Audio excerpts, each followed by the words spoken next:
हाँ जी guys, first of all सभी को जय हिंद। आज की वीडियो में आपके लिए लेके आया हूँ एसएससी जीडी 2025 की वैकेंसी, जो हमारी बिल्कुल नई वैकेंसी आने वाली है अगस्त में। तो उसके फॉर्म तो आ ही जाएंगे, आपको पता चल गया होगा कि उसकी एग्ज़ाम डेट हमारी अपडेट हुई है कि एग्ज़ाम हमारा उसका जनवरी और फरवरी में होगा। अभी उसकी डेट, पहले जो डेट उसकी थी वो हमारी एग्ज़ाम डेट थी दिसंबर और जनवरी, बट अभी उसकी एग्ज़ाम डेट अपडेट होकर हो गई है जनवरी और फरवरी 2025 की। ठीक है, तो उसी की डिटेल में लेके आया हूँ। कई मेरे साथ भाई मेरे इतने मैसेज मेरे पास आते हैं ना कि भाई उसके एज काउंट कब से होगा, मेरी डेट ऑफ बर्थ इतनी है, मेरी डेट ऑफ बर्थ इतनी है, मैं उसके लिए एलिजिबल हूँ या नहीं हूँ, मैं फॉर्म भर पाऊँगा, मेरी एज कम है ज़्यादा है। तो भाई सारे डाउट क्लियर कर दूँगा इस वीडियो के अंदर। मैं सभी को मैसेज कर पाऊँ इतना भाई नहीं हो पाता, मेरे टाइम इतना नहीं मिलता मुझे। ठीक है, कोई 24 घंटे में मोबाइल में लगा रहा हूँ, मेरे और भी काम होते हैं। तो आपकी मैं वीडियो बना के डाल रहा हूँ इस यूट्यूब पे। तो अगर आप किसी को भी डाउट हो सकता है तो वीडियो देख लोगे, आपका डाउट क्लियर हो जाएगा, सारे डाउट एड से रिलेटेड। ठीक है, चलो पहले वीडियो शुरू कर लेते हैं।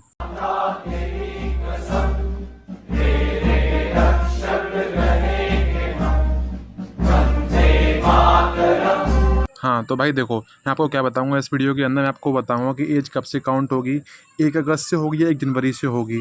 ठीक है, आपको दोनों चीज़ बताऊंगा, मतलब दोनों चीज़, मतलब डाउट चारों तरफ फैल रहे हैं कि भाई कब से स्टार्ट होगी हमारी एज काउंट होना, और हमारे किस एज के कैंडिडेट हमारे जो होंगे जो फॉर्म नहीं भर पाएंगे, वो या तो ओवर एज हो जाएंगे या फिर वो अंडर एज रह जाएंगे, मतलब 18 साल के नहीं हो पाएंगे। ठीक है, तो मैं आपको सब बताऊंगा दोनों चीज़ें, और बाकी दो वाले भर पाएंगे, 2006 वाले भर पाएंगे, छूट मिलेगी या नहीं इस बार आपको वही बताऊंगा। आपको खुश रहना है, आपको दुखी होना है। ठीक है, चलो आगे चलते हैं। तो भाई देखो, पहले बात करते हैं हमारे ऐसे जीडी, आपको पता ही होगा जीडी के अंदर हमारी जो एज लिमिट मांगते हैं, हमारी जीडी के अंदर वो मांगते हैं कि आपकी एज 18 साल होनी चाहिए कम से कम, और ज़्यादा से ज़्यादा होनी चाहिए 23 साल। इससे 18 से एक दिन कम ना हो और 23 से एक दिन ऊपर ना हो। ठीक है, एक दिन की बोल रहा हूँ, 1 साल तो थोड़ी ज़्यादा, मतलब एक दिन भी कम नहीं होने चाहिए। आपका 18 साल हो तो 18 साल होना चाहिए। 18 यह भी नहीं है कि 17 साल एक दिन में, 18 साल में एक दिन कम पड़ेगा भाई तो भी नहीं लेंगे आपको। ठीक है, तो आपकी एज मैं बता रहा हूँ आपको, 18 से 23 साल तक आप अगर हो तो आप जीडी का फॉर्म भर सकते हो। ठीक है, आप कैसे भर सकते हो आपको बताऊँगा मैं, लेकिन ये वाली जो एज जो मैं दिखा रहा हूँ आपको, ये हमारी सिर्फ इस कैटेगरीज़ के लिए है, general category, UR, EWS category. बाकी कैटेगरीज़ को हमारी जो है छूट मिल जाती है। कैसे छूट, कितनी छूट मिलती है और कैसे मिलती है वो आपको आगे बताऊँगा। ठीक है, बाकी हमारी जो जनरल कैटेगरी और ईडब्ल्यूएस कैटेगरी हमारी है, उसके लिए एज हमारी यही है, 18 से 23 साल। क्योंकि भाई अगर आप बोलो कि मेरे पास ईडब्ल्यूएस में छूट मिल जाएगी एज में, भाई ईडब्ल्यूएस हमारा जो होता है वो सिर्फ हमारे इकोनॉमिक्स हमारा उस बेस पे होता है, तो उससे हमारी एज से छूट नहीं मिलती। हमारे जो मेरिट लगती है ना, उस पर छूट मिल जाती है। हमारे सिर्फ मेरिट के लिए हमारा होता है, कट ऑफ के लिए हमारा ईडब्ल्यूएस काम करता है। भाई किसी की भी और किसी चीज़ में उसको छूट नहीं मिलती आपको। ठीक है, तो आपको बता दिया मैंने हमारी जनरल कैटेगरी का, ईडब्ल्यूएस कैटेगरी का, हमारी जो मेन हमारी जीडी की लिमिट रहती है हमारी यही रहती है। अब चलते हैं आगे की ओर। तो देखो भाई, पहले हम बात कर लेते हैं कि हम आपकी एज कब से काउंट होगी।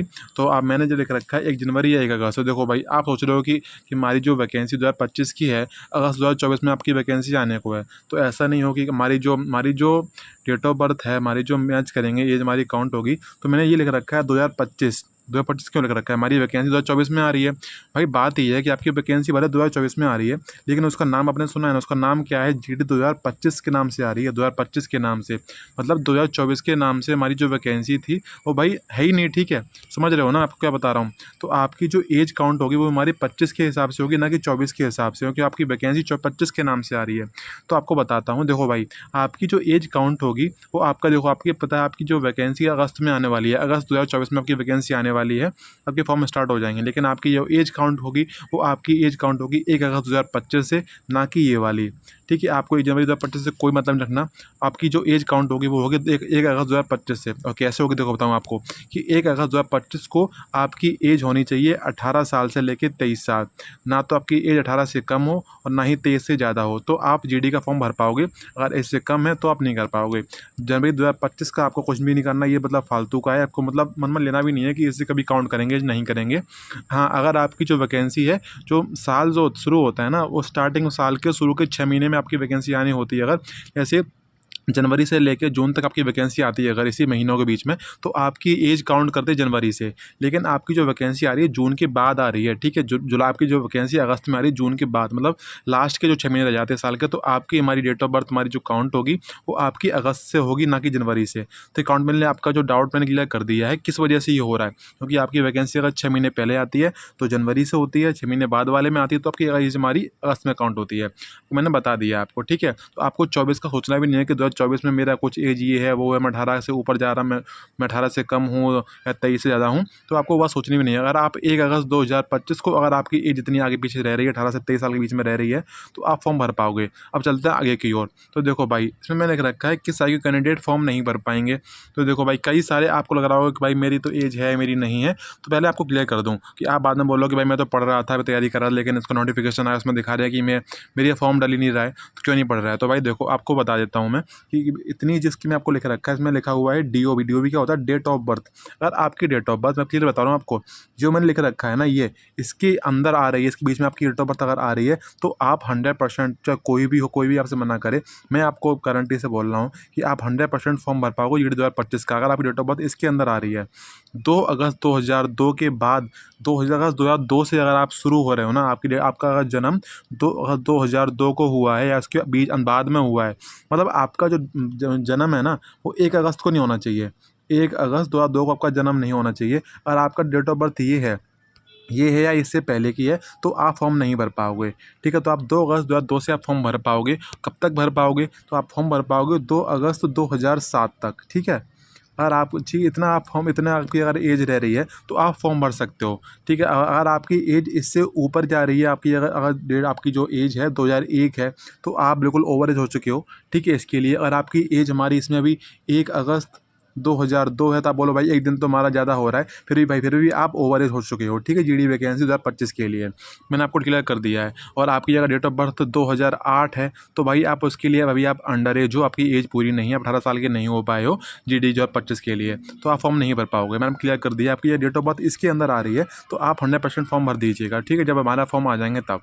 ठीक है, तो ये जो फॉर्म मैंने लिख रखा है, ये भी मतलब उसी के लिए है, जनरल कैटेगरी और ईडब्ल्यूएस कैटेगरी। क्योंकि भाई जो कैटेगरीज़ हैं, इनके लिए भाई कोई छूट नहीं मिलती एज में, आपको बता रहा हूँ। इसीलिए मैं आपको दिखा रहा हूँ कि ये जो एज है, वो सिर्फ जनरल कैटेगरी, ईडब्ल्यूएस कैटेगरी की। आप कोई और कैटेगरीज से हो, तो आपके लिए नीचे बना रखा है सब कुछ कि आपको कितना क्या मिलने वाला है। ठीक है, आपने, उम्मीद करता हूँ, अपनी एज देख ही ली होगी। आप चाहे किसी भी कैटेगरी से हो, तो आपको पहले ये एज याद ध्यान रखनी है। आपको चाहे लिख कर रख लो आपकी जगह, आपको समझ में नहीं आ रहा है तो आप ये एज लिख कर रख लो पेज पे अभी फिलहाल में।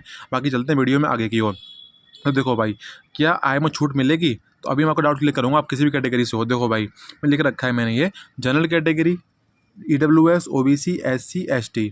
मुझे नहीं लगता कि इससे कोई भी अदर कोई कैटेगरी होती होगी, ना ही कोई होती है। हमारा एक होता है एक्समैन। तो भाई एक्समैन जो हमारे रहते हैं, हमारे जो आर्मी से रिटायर होते हैं, आर्मी, एयरफोर्स, नेवी से, तो उनको भाई पता रहता है कि हमारी एज है कि नहीं। लेकिन आप लोग हमारे होते हैं, थोड़े बहुत छोटे बच्चे होते हो, मुझे पता है आपकी एज, आप उतने मैच्योर नहीं होते, आपको नहीं पता होता कि क्या छूट है क्या नहीं रहती। बाकी एक्समैन को पता रहता है, तो उसके लिए मैं नहीं लाया, मैं आपके लिए वीडियो लेके आया हूँ। तो अगर आप जनरल कैटेगरी से हो, ईडब्ल्यूएस कैटेगरी से हो, तो आपको कोई भी छूट नहीं मिलेगी। मैं बिल्कुल बोल रहा हूँ, चाहे आपको बुरा लगे चाहे भला लगे, भाई क्या करें, हमारे लिए भाई कुछ नहीं है। ठीक है, हमारे संविधान के अंदर जनरल कैटेगरी, ईडब्ल्यूएस कैटेगरी आपको लड़ना ही पड़ेगा। अगर आपको सिलेक्शन लेना है तो अच्छे से पढ़ो, जल्दी पढ़ो। ये मत सोचो कि आराम से मेरे पास 4 साल या 5 साल भाई आपकी एज निकल जाएगी, तो अच्छे से तैयारी करो। आपसे बता रहा हूँ मैं उस तरीके से। ठीक है, और बाकी आप ओबीसी कैटेगरी से हो, एससी से हो, एसटी से हो, देखो ओबीसी कैटेगरी वालों को छूट मिलेगी 3 साल की, और हमारा एससी एसटी है उन्हें छूट मिलेगी 5 साल की। ये कुछ नई चीज़ नहीं है, पहली बार नहीं हो रहा, ये हमेशा मिलती है। ठीक है, बता रहा हूँ मैं आपको कि आप अगर चाहें, अगर आप लग रहा है कि आप ओवर एज हो रहे हो, तो आप मैच कर सकते हो। आपकी ये डेट ऑफ बर्थ आपको देखनी है। अगर आप इसके अंदर नहीं आ रहे हो, तो आपको देखना कि अगर आप ओबीसी या फिर एससी एसटी के अंदर आ रहे हो, तो हो सकता है कि आपको छूट मिल के, आप ओबीसी से हो तो आपको मिल जाएगी 3 साल की, और एससी एसटी से हो तो आपको 5 साल की मिल जाएगी। तो आप इसमें बढ़ा सकते हो, इसमें आपकी 3 साल बढ़ जाएंगी। अगर आप ओबीसी से हो, एससी एसटी से आप 5 साल बढ़ा सकते हो। अपने आराम से आप कर लेना अकाउंट अपने हिसाब से कि मैं 5 साल बढ़ के कहाँ जा रहा हूँ मैं, तब मैं इसके अंदर रह रहा हूँ कि नहीं रह रहा हूँ। ठीक है, मैंने आपका क्लियर कर दिया है। ठीक है, तो जनरल कैटेगरी, ईडब्ल्यूएस वालों को इससे कुछ छूट से कोई फायदा नहीं है, ना ही आपको मिलने वाला। आपको उम्मीद भी नहीं करना कि छूट मिलेगी, आपको बिल्कुल नहीं मिलेगी, 100% बोल रहा हूँ मैं आपको। ठीक है, 2022 में छूट मिली थी हमारी ईडब्ल्यूएस वालों को भी, जनरल वालों की भी, क्योंकि भाई उस टाइम पे हमारी 2020 में हमारी वैकेंसी नहीं आई थी, ड्यू टू कोरोना की वजह से हमारी वैकेंसी आई नहीं 2020 में, जिस वजह से 22 में जो वैकेंसी हम छूट दी गई थी, सभी को छूट दी गई थी उस टाइम पे। तो मैं आपको बता रहा हूँ, इस बार कोई छूट नहीं दी जाएगी। जनरल कैटेगरी वालों को, ईडब्ल्यूएस वालों को छूट मिलेगी तो सिर्फ ओबीसी, एससी और एसटी को।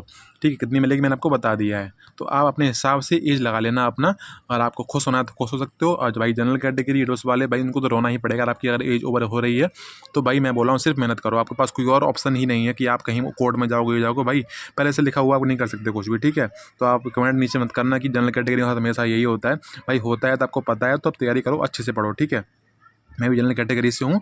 तो भाई ये मत सोचना कि इसकी कैटेगरी ये होगी इसलिए ऐसा बोल रहा है, भाई नहीं, मैंने वही चीज़ फेस करी है तो मुझे पता है कितना बुरा लगता है। लेकिन भाई मेहनत करो तो भाई जल्दी से जल्दी कर सकते हो, ठीक है। तो मैंने आपको एज भी बता दी, मैंने आपको सब कुछ मैंने बता दिया है। बाकी कोई डाउट आपका रह जाए तो आप कमेंट कर सकते हो वीडियो में नीचे, मैं आपका अगर डाउट का रिप्लाई कर दूँगा 100%।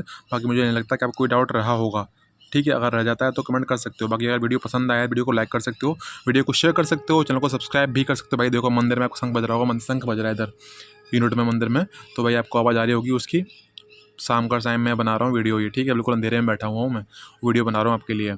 मेरी बैटरी भी रह रही है, बस 20% बैटरी मेरी थी उस टाइम पे जब मैं वीडियो शुरू किया था। ये पता नहीं अभी बैटरी रह गई 18%, ठीक है। तो भाई वीडियो पसंद है, वीडियो को लाइक कर सकते हो, वीडियो को शेयर कर सकते हो, वीडियो को सब्सक्राइब, चैनल को सब्सक्राइब कर सकते हो। और आपका कोई डाउट रह जाता है तो आप टेलीग्राम पे भी जुड़ सकते हो, हमारा टेलीग्राम का डिस्कशन ग्रुप है, वहाँ पर्सनली मैसेज कर सकते हो मेरे पास, मैं आपको रिप्लाई कर दूँगा वहाँ भी। बाकी मैं कोशिश करूँगा कि आप भाई कमेंट में ही मतलब जो आपका डाउट रहता है कमेंट में ही लिखो, क्योंकि हो सकता है जो डाउट आपका हो वो किसी और का भी डाउट हो, वही डाउट सेम डाउट। तो मैं हर किसी को डीएम में ना करूँ मैं कि आप सभी को मैसेज कर रहा हूँ, मेरे पास इतना टाइम नहीं होता कि आपको मैसेज करूँ मैं हर किसी के पास। तो आप कमेंट में कर दोगे ना, तो दूसरे बंदे को लगेगा कि भाई यही डाउट मेरा है, तो मैं उस जगह पे आपको रिप्लाई कर दूँगा कमेंट में, क्योंकि वहाँ कई लोग पढ़ लेंगे, लेकिन डीएम में सिर्फ आप ही पढ़ोगे। समझ रहे हो मैं किस लिए बोल रहा हूँ? भाई टाइम की कमी है हर जगह, आपको भी होगी, मेरे पास भी होगी। तो भाई आपको पता नहीं है कि आपको पढ़ना कैसे क्या है, तो स्ट्रेटजी वीडियोज़ पड़ी हुई हैं चैनल पे मेरे जीडी के लिए, तो अच्छे खासे व्यूज़ उन पे आए हैं, क्योंकि भाई वो अच्छी वीडियो मैंने बनाई है। क्योंकि भाई लोग वीडियो पसंद तभी करते, लाइक तभी करते हैं, उनको लगता है कि भाई हाँ कंटेंट में दम है, ठीक है। आप उसको फॉलो करोगे तो भाई आपको 100% रिजल्ट आपको मिलेगा जीडी 2025 के एग्जाम में। तो भाई तब तक के लिए जय हिंद, बाय बाय, थैंक यू, मैं जाता हूँ।